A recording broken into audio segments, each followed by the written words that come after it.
नमस्कार मित्रों, स्वागत है आपका स्टडी आईक्यू में। आज हम लोग एक बहुत ही मजेदार डिस्कशन करने वाले हैं। हम लोग बात करने वाले हैं लिबरल ग्लोबलिज्म के बारे में। तो अगर आप पॉलिटिकल साइंस बैकग्राउंड से हैं तो obviously listen to it. In general also this is going to be a really interesting discussion. तो एक आर्टिकल आया था अनरैवलिंग द लिबरल ग्लोबलिज्म, इसको लिखा है स्टैनली जॉनी ने। यहां पे हम लोग बात करेंगे लिबरल ग्लोबलिज्म के ग्रोथ के बारे में, क्योंकि अगर हम लोग यूएस पॉलिटिक्स की बात करें, देखिए ट्रंप सरकार जा चुकी है, जो बाइडेन की जो प्रेसिडेंसी है वो शुरू हो चुकी है। तो ट्रंप के जो 4 साल थे देवर एंटी लिबरल ग्लोबलिज्म या फिर एंटी लिबरल इंटरनेशनलिज्म। तो हम लोग बात करेंगे क्या ट्रंप का जो टर्म था क्या वही पहला टर्म था जिन्होंने रिवर्स किया लिबरल ग्लोबलिज्म को, क्या उससे पहले भी ऐसे हुआ है? इनफैक्ट हम लोग एवोल्यूशन देखेंगे लिबरल इंटरनेशनलिज्म की या फिर लिबरल ग्लोबलिज्म की, और अंत में बात करेंगे what is the challenge in front of Biden administration towards bringing back this liberal globalism. So let's discuss that. But before that, I am your friend Rahul Saigaonkar. अगर आप मुझे फॉलो करना चाहते हो, you can follow me on the ID Rahul Sai 222। मेरा Facebook, Instagram और Telegram channel के ID same है। इसके अलावा अगर आप मुझसे कनेक्ट करना चाहते हैं, अगर आपको कोई डाउट है, you can directly message me on Instagram. Study IQ आपके लिए खुशखबरी लाया है। We have a smart course for UPSC 2021 which includes both prelims and mains. For more information, download the app from Google Play Store. And don't forget to subscribe to our channel Study IQ. चलिए बात करते हैं observation की। क्या हुआ है? मैंने आपको बताया कि Trump has been defeated and now Joe Biden's presidency has already started. He is the new president of United States of America. तो आशाएं काफी है जो बाइडेन से कि वो रिवर्ट बैक करेंगे। इनफैक्ट बहुत सारे स्टेप्स पहले दिन में ही आ चुके हैं। उन्होंने कहा कि USA is now going to again go back to WHO, they are going to accede to Paris Climate Agreement again। तो बहुत सारी चीजें रिवर्स होंगी, वो तो क्वाइट ऑब्वियस ही था। लेकिन हम लोग आज यहां पे बात करने वाले हैं ट्रंप एरा के बारे में और लिबरल ग्लोबलिज्म के बारे में, which is more of a macro discussion. और केवल थोड़े ही ऐसे प्रेसिडेंट्स हैं जिन्होंने कोशिश की है कि अमेरिकन फॉरेन पॉलिसी को उलट पलट करते हैं, जिस तरह का डोनाल्ड ट्रंप ने चेंज लाया है 4 सालों में। मतलब America was known for liberal globalism या फिर लिबरल इंटरनेशनलिज्म, कब से हम लोग देखेंगे, लेकिन इन्होंने कंप्लीटली रिवर्स कर दिया। इसीलिए ट्रंप के जो 4 साल थे वो डी ग्लोबलाइजेशन का एरा था। अभी Biden might again revert back to liberal globalism because he himself is a liberal internationalist. So let's talk about Trump's legacy first. Trump ने क्या किया? देखिए, अगर हम लोग ट्रंप की बात करें, Trump broke the Washington consensus. क्यों? वॉशिंगटन कंसेंसस क्या है या फिर पोस्ट वॉशिंगटन कंसेंसस जो हम लोग बात करते हैं क्या है? ये है लिबरल पॉलिसीज। लिबरल पॉलिसीज यानी फ्रीडम ऑफ ट्रेड होनी चाहिए, फ्रीडम ऑफ कॉन्ट्रैक्ट होनी चाहिए, आप टैक्सेशन में आप अच्छे स्टेप्स लेके आइए, आप अपना डेफिसिट कम कीजिए। ये सारी चीजें बात करते हैं वॉशिंगटन कंसेंसस में, राइट? यानी कि लिबरल देशों की जो इकोनॉमिक पॉलिसीज होती है उसको उन्होंने ब्रेक किया। मतलब वो इनवर्ड लुकिंग बन गए। अमेरिका फर्स्ट की पॉलिसी दी। ये अमेरिका फर्स्ट की डॉक्ट्रिन क्या है? It clearly goes against the Washington consensus, isn't it? इसके अलावा उन्होंने नेटो को भी क्रिटिसाइज किया। बहुत सालों से जो अमेरिका की पॉलिसी रही है कि America and Europe will be allies और फ्रेंड्स, जो ट्रांस अटलांटिक मिलिट्री कोऑपरेशन था उन्होंने उसको भी क्रिटिसाइज किया, यानी नेटो को भी क्रिटिसाइज किया। इसके अलावा Trump pulled out of international organisations. तो it is a clear cut thing कि लिबरल इंटरनेशनलिज्म या फिर लिबरल ग्लोबलिज्म को बिलीव नहीं कर रहे थे। वो इंटरनेशनल ऑर्गेनाइजेशन से बाहर निकले, WHO से बाहर निकले, यूनेस्को से बाहर निकले थे, यूनेस्को की फंडिंग स्टॉप की। उन्होंने पेरिस क्लाइमेट अग्रीमेंट से भी बाहर निकले, उन्होंने स्टॉप किया TPP ट्रांस पैसिफिक पार्टनरशिप के भी बाहर निकले। तो बहुत सारे इंटरनेशनल ऑर्गेनाइजेशंस और मल्टीलैटरल ट्रीटी से वो बाहर जरूर निकले। साथ ही साथ उन्होंने क्या किया? उन्होंने फ्री ट्रेड की बातें नहीं की। इनफैक्ट उन्होंने टैरिफ की बातें की, टैरिफ वॉर की बातें की। ट्रेड वॉर हुआ यूएस और चाइना का। ना सिर्फ दुश्मनों के साथ, उन्होंने दोस्तों के ऊपर भी टैरिफ लगा, यानी कि इंडिया के ऊपर भी टैरिफ लगे। क्योंकि चाइना के ऊपर लगा, for example steel and aluminium products के ऊपर, चाइनीज प्रोडक्ट्स के ऊपर टैरिफ लगे, तो इंडिया के ऊपर भी लगे। तो इसका परिणाम इंडिया के ऊपर हो रहा। तो friends and foes, I would say friends और enemies both, they were impacted because of Trump's policies. Perhaps अगर आप मुझसे पूछे कि क्या कोई अच्छी चीज है ट्रंप की लेगेसी, मैं कहूंगा कि एक अच्छी लेगेसी जरूर है। स्पेशली जो उनकी मिडिल ईस्ट में पॉलिसी रही है, जहां पे राप्रोचमेंट हुआ है इजराइल और अन्य देशों का। हम लोगों ने देखा कि इजराइल यूएई का राप्रोचमेंट हुआ, बाकी भी Islamic nations they have started their rapprochement with Israel. I think that is perhaps one of the good legacy of Trump administration. But apart from that, in terms of the liberal globalism, Trump's legacy has been rather bad. तो Trump के legacy या फिर Trump की जो policies थी उसका impact क्या है? उसका इंपैक्ट रहा है अमेरिकन आइसोलेशनिज्म, मतलब अमेरिका ग्लोबल अफेयर से पीछे हट रहा है। अमेरिका ने कहा कि हम हमारे ट्रूप्स अफगानिस्तान से बाहर ले आएंगे, अफ्रीका से बाहर ले आएंगे, हम वर्ल्ड स्टेज पे रोल प्ले नहीं करेंगे, हम चाहते हैं कि दूसरे प्लेयर भी रोल प्ले करें, यानी कि जो डेवलपिंग कंट्रीज है जैसे कि इंडिया है, ब्राजील है, वो लोग भी अपना योगदान दें वर्ल्ड पीस, वर्ल्ड स्टेबिलिटी की तरफ। हम ही केवल क्यों करें, हम अभी देखेंगे हमारे बारे में, अमेरिका फर्स्ट का। तो ये क्या है? ये सब आइसोलेशनिज्म। अब सवाल ये उठता है, अगर हम लोग बात कर रहे हैं लिबरल इंटरनेशनलिज्म या फिर लिबरल ग्लोबलिज्म की, क्या अमेरिकन आइसोलेशनिज्म केवल ट्रंप के साथ स्टार्ट हुई?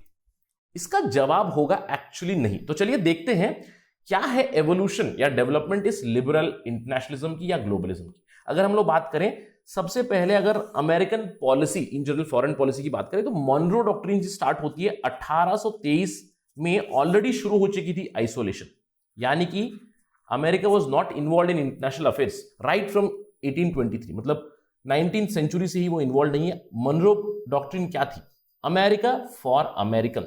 और ये जो अमेरिका फॉर अमेरिकन पॉलिसी थी जेम्स मनरो की 1823 में, उन्होंने कहा ना सिर्फ north America, south America will also be for American. तो इसीलिए अंडर मनरो डॉक्ट्रिन हम लोगों ने देखा है कि बहुत बार इन्वॉल्वमेंट हुई है लैटिन अमेरिकन कंट्रीज में, साउथ अमेरिकन कंट्रीज में यूनाइटेड स्टेट्स की तरफ से, लेकिन वो ग्लोबल अफेयर्स में रोल प्ले नहीं करते थे, यानी कि यूरोप में अन्य भागों में उन्होंने रोल प्ले नहीं किया।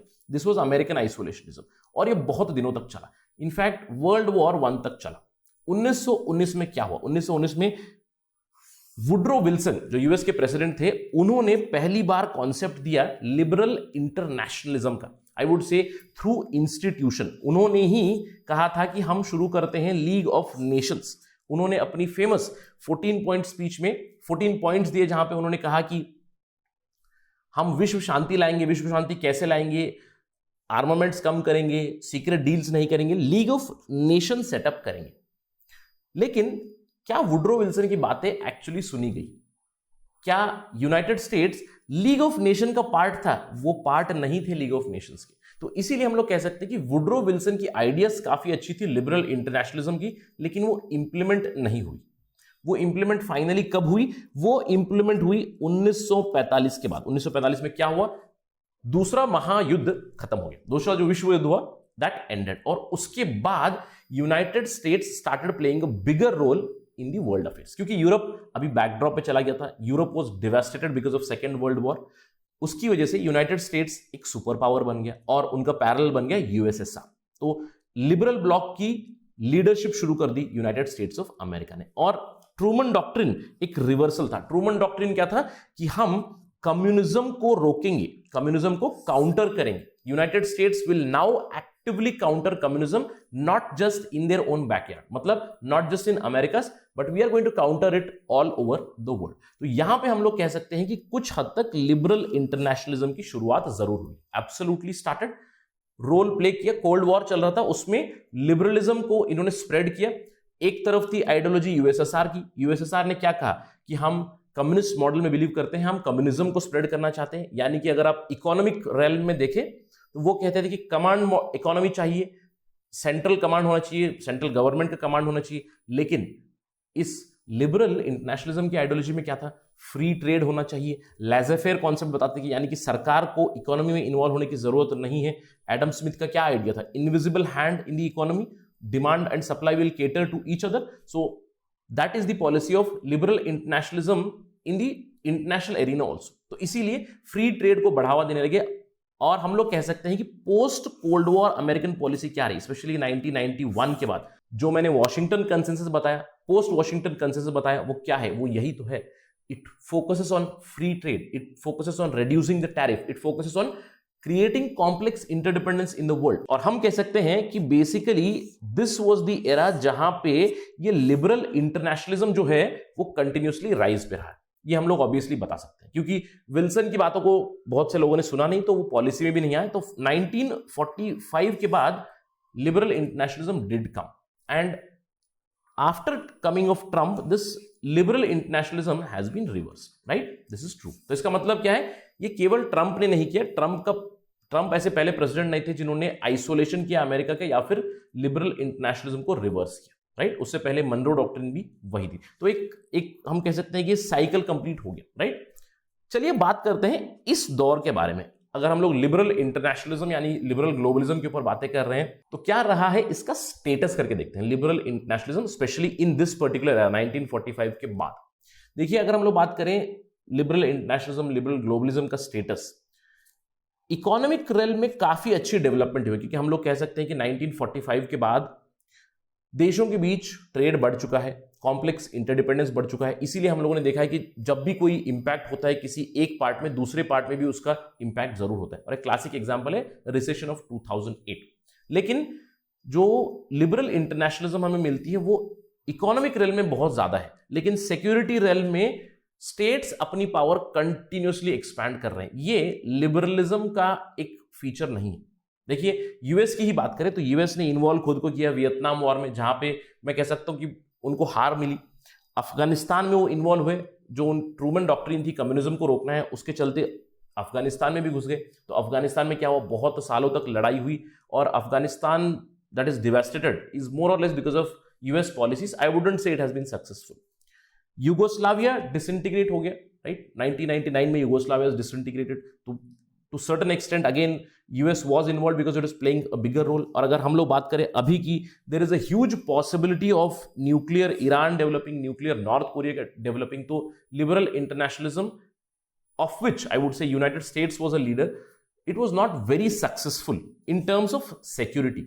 अगर हम लोग इकोनॉमिक रेल्म की भी बात करें तो इकोनॉमिक रेल्म में कुछ सालों के लिए सक्सेसफुल जरूर रहा, लेकिन उसकी प्रॉब्लम्स हमें जरूर दिखी 2008 में। क्योंकि 2008 में क्या हुआ, एक बहुत बड़ा रिसेशन आया और इस रिसेशन की वजह से यूएस में प्रॉब्लम हुई तो पूरे विश्व में प्रॉब्लम होगी। तो हम कह सकते हैं कि liberal globalism has its own floss. जब भी उसका एक पीक पीरियड था 1945 के बाद, तब भी उसको कंटिन्यूसली चैलेंजेस मिले हैं।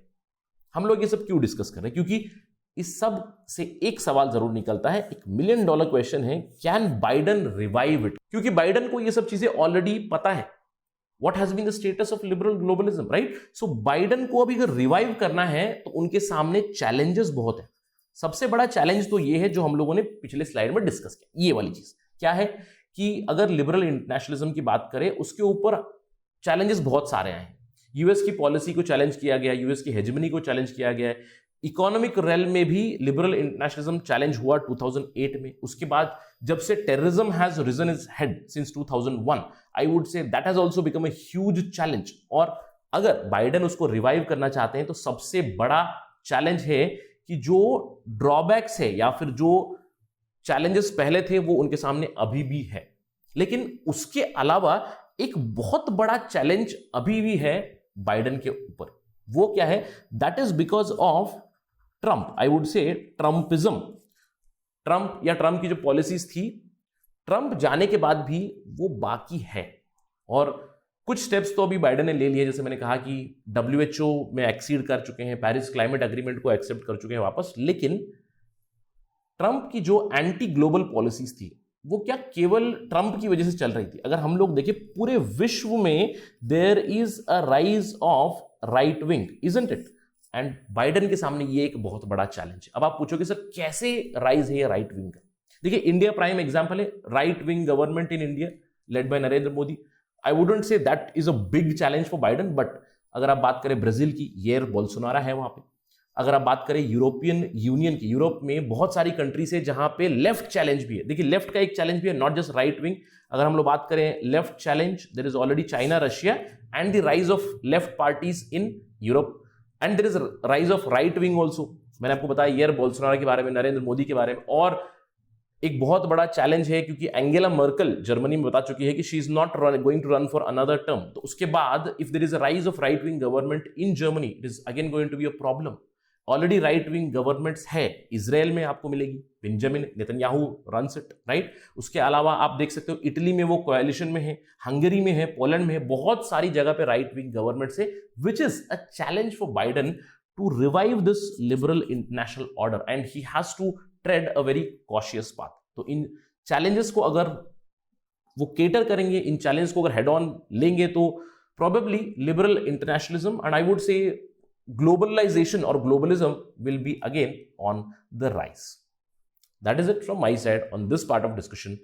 Thank you for watching. जय हिंद.